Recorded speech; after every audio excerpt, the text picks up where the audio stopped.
A bunch of top 15 UFC fighters list, and a lot of them aren't good. Like, a lot of them are just like taking opinions from other people and just like putting in their video, and they're not like thinking for themselves. So, in this video, I'm going to give my top 15 UFC fighters. At 15, I have Stipe Miocic. He had 6 title wins. His record was 20-4. Now, the reason he's not higher or he's not top 10 is because a lot of his title wins were against people he lost to. He had 2 wins against DC, which were his best wins, but he also got knocked out by DC in like the first round. And then he had a win over Francis Ngannou, who he also got knocked out against. And then Junior Dos Santos, who he lost against. And he had 4 losses. It's just like, I don't know, if he could beat Jon Jones, he would definitely be like a top 8, maybe like top 7 fighter of all time, but I don't think he has any sort of chance against Jon Jones. At 14, I see a lot of people leaving Charles Oliveira off their top 15 list because he only does have 3 title wins, but we need to like stop only looking at title wins. Title wins aren't like everything when it comes to fights. We have to start looking at like who they beat, because if title wins were everything, then like a guy like Anderson Silva would be the greatest fighter of all time, but he beat absolutely like no one, whereas Charles Oliveira beat like, he has one of the most stacked resumes of all time. He beat Dustin Poirier, Justin Gaethje, Michael Chandler, Beneil Dariush, Tony Ferguson, Kevin Lee. Those are just some of the names. He also finished all those people except Tony Ferguson. The reason he's not higher was because he only had 3 title wins, and he had a bunch of losses. We also have to start including losses in our list. Like, people just like to not, like, they just like to ignore it. But he had like, his record's 34-10, 10 losses. All of them were in the UFC. He lost in his prime, against Islam, against Arman Tsarukyan. He did have a good run, but still. At 13, I do have Alex Pereira. It's kind of impressive, like, how fast he already became a top 15 fighter. His record's 11-2, 4 title wins. His best wins were, he beat Yuri Prochazka twice, he knocked out Jamal Hill, finished Israel Adesanya, knocked out Sean Strickland, and then went to a decision with Jan Blachowicz, which wasn't that good of a fight. I think you could say he lost that fight. And oh, by the way, we're only including UFC wins and losses. But yeah, he did get knocked out by Izzy in his prime, which, like, I don't know, if he would have beaten Izzy a second time, I would have put him up higher, but he did get knocked out in the second round. He got knocked out really badly. He actually got like put to sleep, like knockout of the year. So that's why I only have him at number 13. And then at 12, I do have Izzy above him. The reason I do say this is because Izzy's just accomplished way more in the sport. Oh, I also forgot to mention, Alex Pereira did have 2 belts, but I don't think 2 belts matters that much when you're not holding them both at the same time, like Conor McGregor or DC. If you become champ in one weight class and then you lose your belt, or like you retire and then you go up to another weight class, I don't think it's that impressive having 2 belts. Like what Conor did, that was impressive, and what DC did, and like Henry Cejudo, but still, he did have double his title wins. Izzy had double Alex Pereira's title wins. He did lose to Pereira, but right now they're 1-1 in the UFC. We have to look at both those fights. In the first fight, Izzy was dominating and then lost, or wasn't dominating, but he was like winning clearly, and then he lost in the 5th round from like a TKO, which, like, I don't know, it's just like not a really solid win. That's why, like, I don't rate that win that highly for Alex Pereira, because it was like a kind of early standing TKO, whereas Izzy slept him in the rematch. His best wins are Alex Pereira.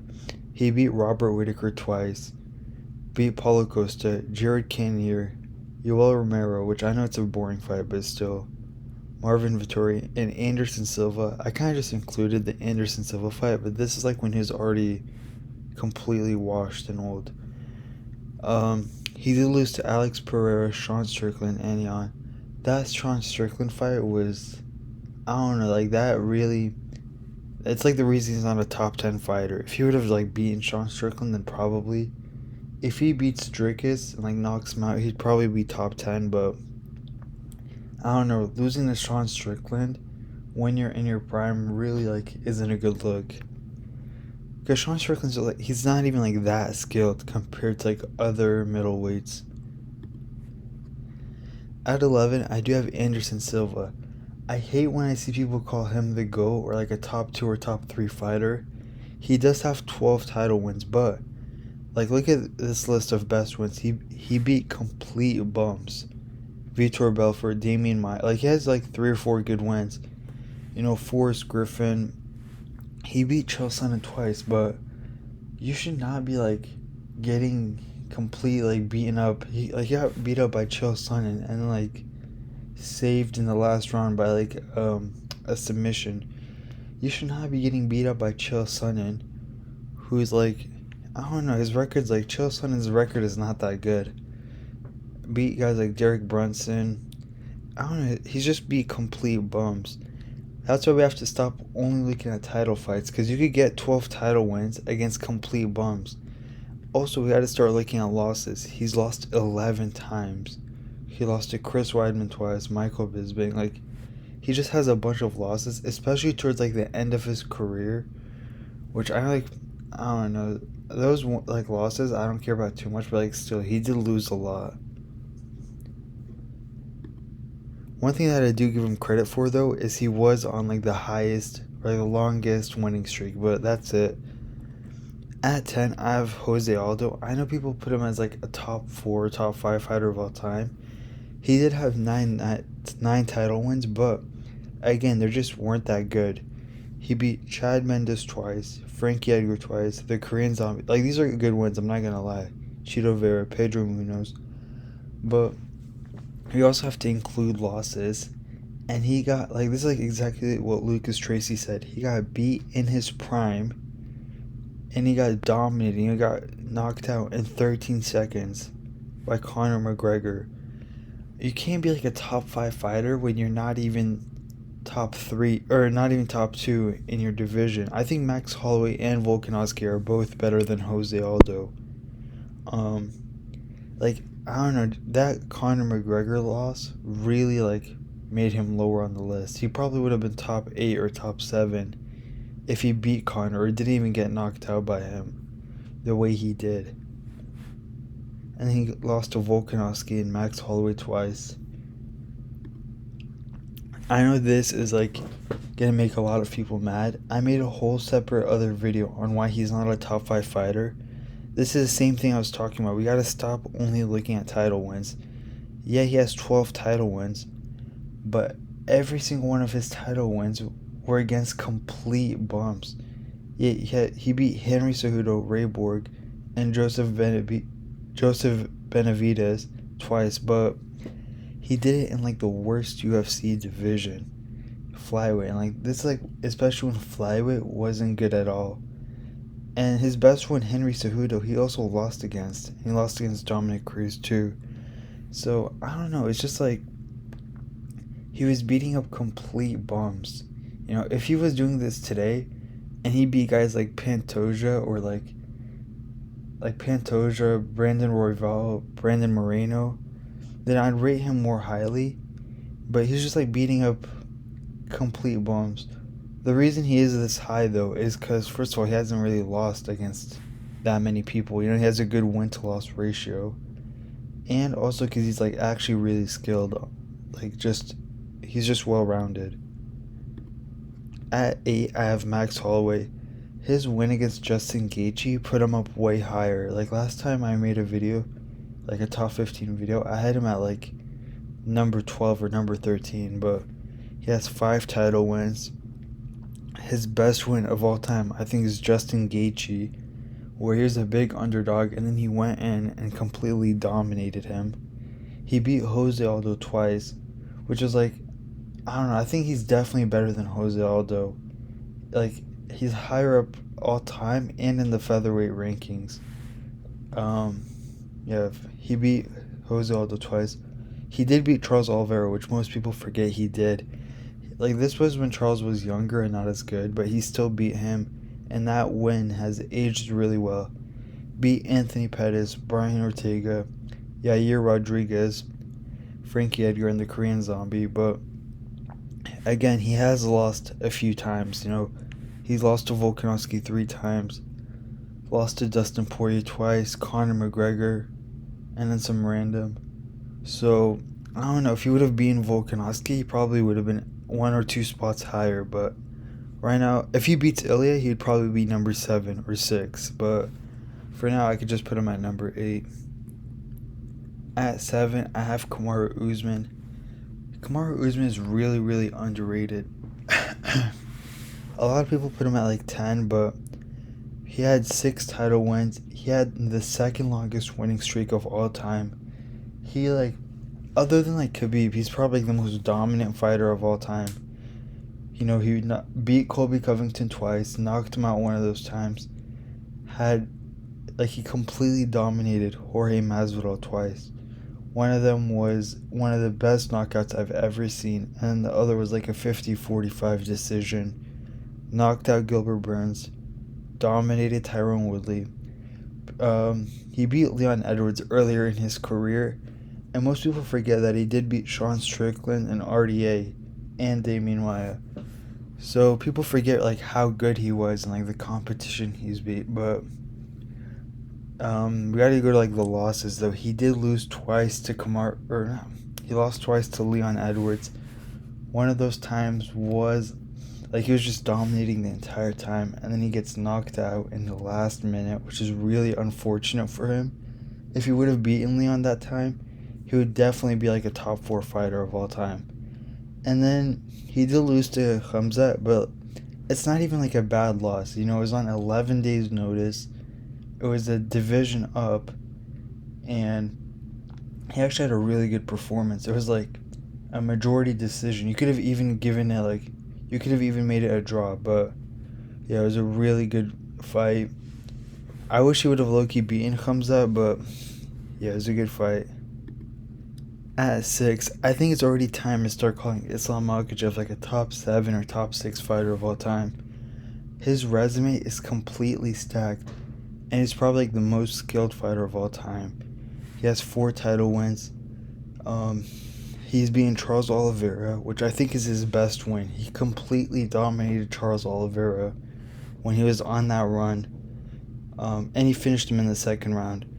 He knocked out Alexander Volkanovski in one fight, and then I had another decision with him, which was a close fight. Islam definitely won, which is a really good performance from Islam, but yeah, he beat Volkanovski twice. He beat and submitted Dustin Poirier. Most people forget that he beat Arman Tsarukyan earlier in his career, which that win aged really well for him. Dan Hooker, Drew Dober, and Bobby Green, which are just pretty good wins. Beating Dan Hooker, and he finished everyone I named on this list. But yeah, Islam's resume is really impressive, and he's finished his last 7 opponents, and if he rematches Arman and he wins again, he's probably a top 5 fighter of all time. And then if he eventually beats Leon for the welterweight belt, then he's definitely top 2 or top 3. But he did get knocked out earlier in his career. It's his one and only loss, but yeah, it's just not a good look. It was a lucky knockout, but still, he did lose, and it's the reason he's not undefeated. At 5, I don't know why more people don't put him highly, but I have Daniel Cormier. He has 6 title wins, and the reason I have him this high is because he was a double champ, and he did have he actually held both the belts at the same time and defended one of the belts, which you don't see anyone else doing. I don't think anyone else has ever done that. His best win was Stipe, but he did lose to Stipe twice. But he completely knocked Stipe out. And it's crazy. He was really small for both the divisions he was in, which is heavyweight and light heavyweight. He's probably the smallest heavyweight of all time, but still. He beat Anthony Johnson twice, Derek Lewis, Volkan Ozdemir, Anderson Silva, which that was like when he was on the losing streak, but still, Dan Henderson and Gustafson. So it is like he has a really good resume, and he was a double champ, so you have to put him up kind of high, you know. But he did lose to John Jones, which isn't like, I don't know, it's just like not that bad of a loss, because it is like the GOAT, you know. He's only lost to the best of the best. Um, I'm not even gonna count the second fight where John Jones was on steroids, but the first fight lost a decision, and then loses to Stipe twice. So yeah, if he would have defended against Stipe, he'd probably be like a top three fighter. At four, I know most people are gonna get really mad about this. The reason I have Khabib up this high is because he's like the most dominant fighter of all time. Like he never ever struggled against his opponents. If he wanted to, he could probably have like 8 title defenses by now. But you know, he chose to retire. He won against Dustin Poirier, Conor McGregor, Justin Gaethje, RDA, which that win aged really well for him. That was RDA in his prime. That was like the only loss RDA had in like a really long period, so that was impressive. Edson Barboza and Ali Quinta. He was supposed to fight Max Holloway for the featherweight or the lightweight belt, but you know, Max Holloway had to pull out because like the commission wouldn't let him fight. Yeah, he only had 4 title wins, but again, we can't only look at title wins. Khabib like completely dominated every single opponent. He never ever had a close fight. I don't want to be one of those people that just says like, yeah, he's never bled or like never bruised, but he really did never bleed in a fight, and he's never bruised before. Most 10-8s ever, and he's only lost like 1 round. So I feel like we definitely got to include stuff like that. So that's why I have him up this high. At 3, I do have Volkanovski. You know what, now that I think about it, you could low-key switch Volkanovski and Khabib. I think it's kind of close, but Volkanovski is one of the most skilled fighters of all time. He's probably like top 3 most skilled fighters of all time. This is just like resume and just overall career, but if I'm talking about pure skill, one of the best strikers of all time, and he had really good wrestling too. He had 6 title wins, but the problem with it is like half his title wins were against like the same person, Max Holloway. He beat Jose Aldo, the Korean Zombie, Brian Ortega, Yair Rodriguez, and Chad Mendes. Yeah, I don't know. I feel like the reason you could put Khabib above him is because like Khabib could have had like 3 wins against Conor easily, you know. Volkanovski had like 3 wins against Max Holloway. The third fight was like really dominant, but then like the second fight was kind of like it was really close. Yeah, you know, like Khabib, he could have 3 defenses against Dustin Poirier or like Justin Gaethje, and would have finished those guys. And yeah, Volkanovski just like struggled a lot with Max Holloway, but he did beat Jose Aldo and those other guys. His career is really was really really good. He did kind of he did lose to Islam twice, which like the second time you can't really blame him. He did get knocked out, but like it was on short notice in a higher weight class. Same thing with Usman, but he did get knocked out by Ilia Topuria. So yeah, it's just like not a good look. I don't think he's gonna get the belt back. I think he should probably just retire. But still, at number 2, I have GSP. 13 title wins, 26-2 record. You know, he's beating guys like Matt Hughes twice, BJ Penn twice, Nick Diaz, Jake Shields. You know, he's definitely like the welterweight GOAT. Only lost twice against Matt Hughes and Matt Serra, but he avenged both those losses, so it's like not even that big of a deal. Yeah, you know, just one of the most skilled fighters, like in terms of pure skill, one of the best resumes. Yeah, definitely had to put him up this high. And then, of course, the greatest fighter of all time, John Jones. Wait, I meant to put 28-0. Yeah, never lost a fight before. He has 15 title wins. He's beating guys like DC, Ciryl Gane, Gustafsson, Glover Teixeira. You know, he's had like a few close fights before, but I don't think they were robberies. And he just has the best resume of all time, you know? Like, look at all these names. And Yeah, just like a really good resume. Never lost before. He's definitely the greatest fighter of all time. I don't think anyone is gonna take his spot soon. So yeah, that's my list. Let me know what you guys think.